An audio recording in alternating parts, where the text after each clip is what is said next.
మల్కాజ్గిరి ర్యాలీలో ముఖ్యమంత్రి రేవంత్ రెడ్డి పాల్గొన్నారు. కేసీఆర్ కారు వదిలేసి బస్ ఎక్కిండు. ఇక ఆయన బస్సు యాత్ర కూడా చూసిన మన సూర్యాపేట పోయిండు, మిర్యాలగూడ పోయిండు, మహబూబ్నగర్ పోయిండు, నాగర్ కర్నూలు పోయిండు, భువనగిరికి పోయిండు.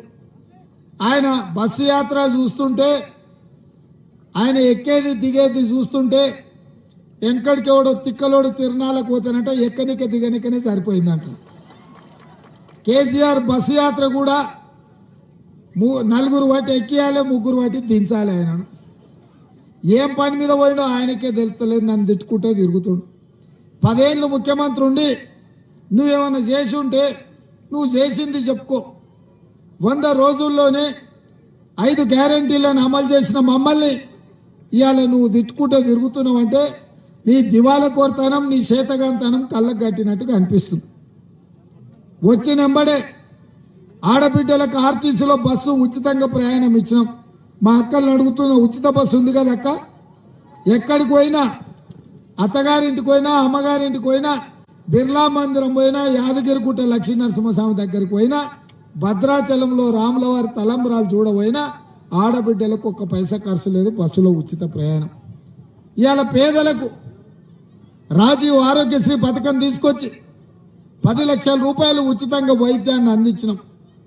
ఇదే కాదు, కష్టపడ్డ పైసలన్నీ సిలిండర్ పేరు మీద దోసుకుంటుంటే 1200 రూపాయలు పెట్టి సిలిండర్ కొనలేక కట్టెలపై కష్టాలు మళ్ళీ వచ్చేటట్టుంటే ఆడబిడ్డల కష్టాలు తీర్వానికే 500 రూపాయలకే ఇవాళ ఆడబిడ్డలకు సిలిండర్ ఇచ్చి 40 లక్షల కుటుంబాల్ని రాష్ట్రంలో 100 రోజుల్లోనే ఆదుకున్న చరిత్ర మన కాంగ్రెస్ ప్రభుత్వాన్ని.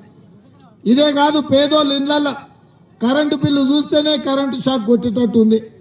అందుకే వాళ్లకు 200 యూనిట్లు పేదవాళ్లకు ఉచితంగా కరెంటు ఇచ్చి పేద కుటుంబాలను ఆదుకొని ఇవాళ పేదవాళ్ళకి ఇండ్లు కట్టుకోనికే 5 లక్షల రూపాయలు, 4,50,000 ఇండ్లు, 22,500 కోట్లతోటి పేదవాళ్ళకి ఇందిరమ్మ ఇండ్లు ఇవ్వడానికి ఇవాళ మన ప్రభుత్వం పనిచేస్తుంది.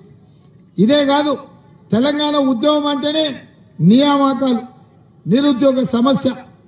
అట్లాంటిది 3 నెలల్లో 30,000 ప్రభుత్వ ఉద్యోగాలు ఇచ్చి నిరుద్యోగుల కుటుంబాలను ఆదుకొని ఎల్బీ స్టేడియంలోనే ఆ కుటుంబాలను అందరినీ రప్పించి వాళ్ళ కళ్ళల్లో ఆనందం చూసింది మన ప్రభుత్వం.